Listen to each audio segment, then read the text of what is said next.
Hello and welcome back to your South King County Real Estate Update. My name is Sarah Eggleston with Stone Egg Realty at John L. Scott, and I am here to deliver your South King County real estate news for the week. It is February 25th, 2022, and I'll go ahead and hop into those slides. All right, so for February 25th, what happened this week?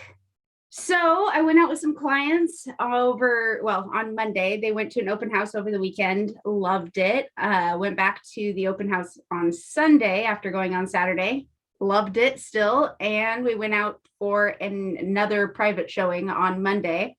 I've been working with these clients for a couple of years, a few years now.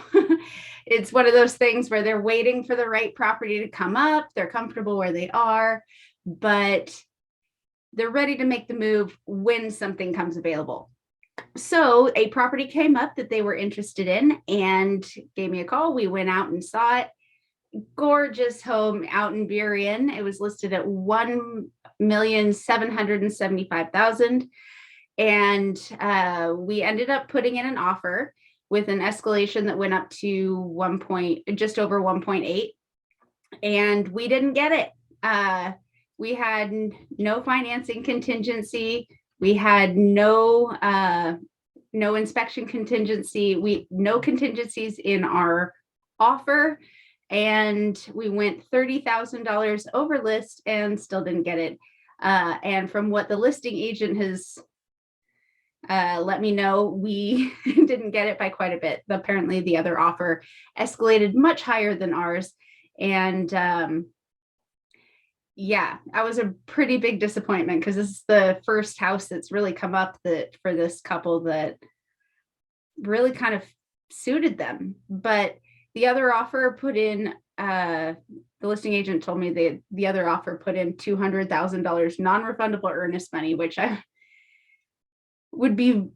would never advise my clients to do this. It's a very risky thing because if the transaction can't close for any reason, you're out $200,000. That's a lot of money to just be throwing around. So I think my clients were satisfied with not getting the offer if the other people wanted it that much more. So unfortunately, we are still out there hunting. But the listing agent did call me and compliment me on the offer, say it's a really good offer. But we got this other one that's kind of crazy in a good way for their seller. So I'll go ahead and jump back into these slides because we got a lot to cover today.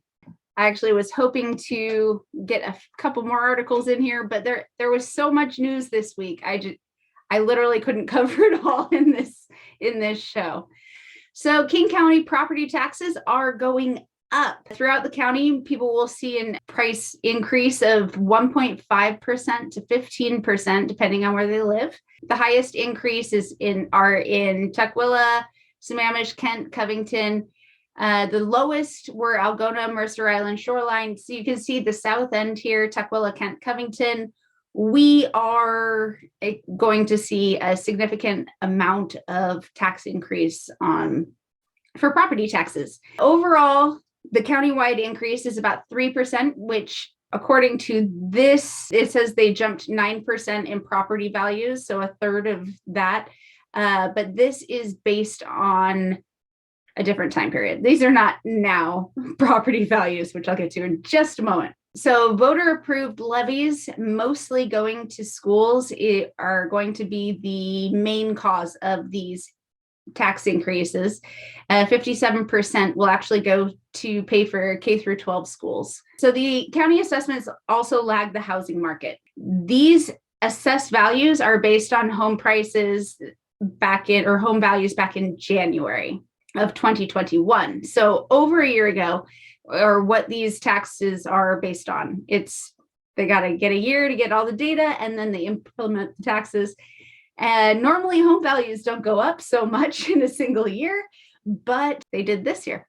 So I think next year we will continue to see these tax increases just based on home value increases. King County home prices increased about 7% from 2019 to 2020 and 14% from 2020 to 2021. So you can see the difference there that the pandemic made on the housing market, just insane home appreciation. So while most homeowners will see a higher tax bill, a lot of these homes will actually have a smaller tax rate. They're only paying more because their home value went up, but the actual tax rate is going down in a lot of these areas. King County property owners, their taxes are due for the first half on May 2nd. Home price growth picks up again in Seattle and other cities. So nationwide, we're looking at 18.6%, up from 18.3% previous month for home value increases. And this is a little bit bigger gain than our economists tended to expect. Seattle prices ticked up 1.5% from November to December, and prices were up 23.9% in December compared to December 2020. Seattle was the seventh fastest growing city for home values. The fastest was Phoenix, but King County median home sale price reached $828,000. And then this article, I know this is a South King County real estate update, and I know Bellevue is East Side and not South King County, but I hope you can see how the ripple effect from this article will come through to South King County. So Seattle has become a bedroom town for Bellevue, which these roles are so reversed. So this article is written by Danny Westneat, Seattle Times, and he was talking about how a few months ago he wrote about how Bellevue had become more expensive than Manhattan to live, but still lagged behind San Francisco. And well, that didn't take long. Home prices in Bellevue are insane right now. The rate of increase is mind-blowing. Homes and condos, the median price for these in Bellevue had surged $190,000 since Bellevue. For the median price for homes and condos, we're up $190,000 since December. Did that sink in? Because that's mind-blowing. So the average price is now 1.56, leaving San Francisco in the dust. Silicon Valley still has us beat at 1.69 million in January, but Bellevue's catching up really, really fast here. And this, looking forward, I agree with this columnist here that it is going to be really interesting to watch what happens in Bellevue as far as politics, demographics, culture. It's going to shift so much, so fast in the next couple of years. So Seattle is becoming a new bedroom community for its old bedroom community. And there was, in this article, it talked about somebody who was working in Bellevue and bought a home in Columbia City and has to commute from Columbia City to Bellevue, where, a year or two ago, Columbia City, it wouldn't have made sense to commute from Columbia City to Bellevue, but now it does. So Bellevue's homes were more expensive in 2021 than Seattle homes, but only by $165,000. So that's about 20% more. Now we're at 113% price premium over Seattle. So this means you can now buy 2 median priced homes in Seattle for the price of one in Bellevue and still have $100,000 left over, enough to buy a new Tesla Model X for your commute to the East Side. So this columnist gives a prediction here that the housing gold rush is going to radicalize Bellevue, and I totally agree. This journalist suggests that they are going to tax Amazon just like Seattle did, and why not? Seattle, in its first year, raised $231 million from their taxes on these big companies, which was $31 million more than predicted. And it hasn't chased those companies away from the city. So why not, Bellevue? This is your way to pay for affordable housing. Because right now, 1/5 of Bellevue's households are low income, meaning under $40,000 a year or under $57,000 for a family of 4, and rents are reaching $30,000 per year. And that brings us to our Market Stat Minute. We had 678 new listings in King County, 777 pendings, and 574 sold in the last 7 days.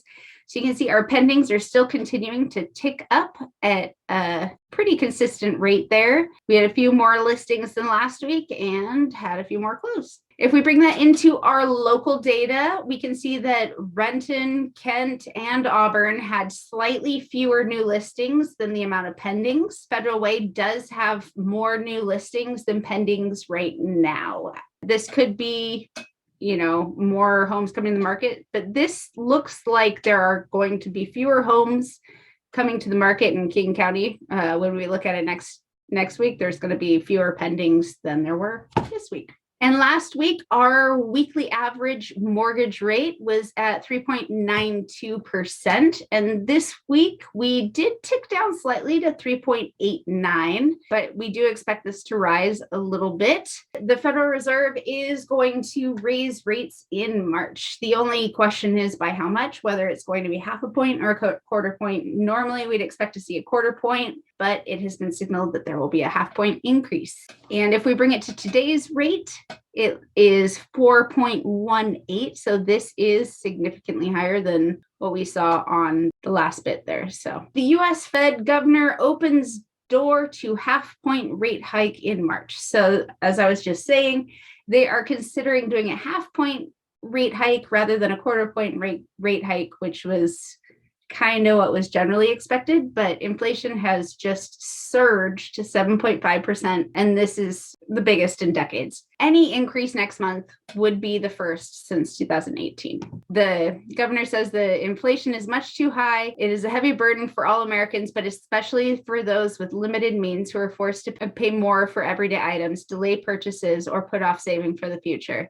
Inflation, it truly does affect the lowest on the financial chain far more than it affects those at the top. We should expect to see prices continue to rise throughout several industries. For the first half of this year, it could continue, but definitely for the first half of the year, prices we will see go up. Supply chains are contributing to that as well. Most economists expect 6 or 7 rate hikes this year, which should be a quicker pace than last time the Fed tightened credit from 2015 to 2018. Rates will go up significantly. Mortgage rates will go up significantly in reaction to all this stuff that the Fed's doing. So keep that in mind if you are looking about purchasing a home or leveraging the equity in your home. If you have any questions, please feel free to reach out. My phone number and email are on the screen there.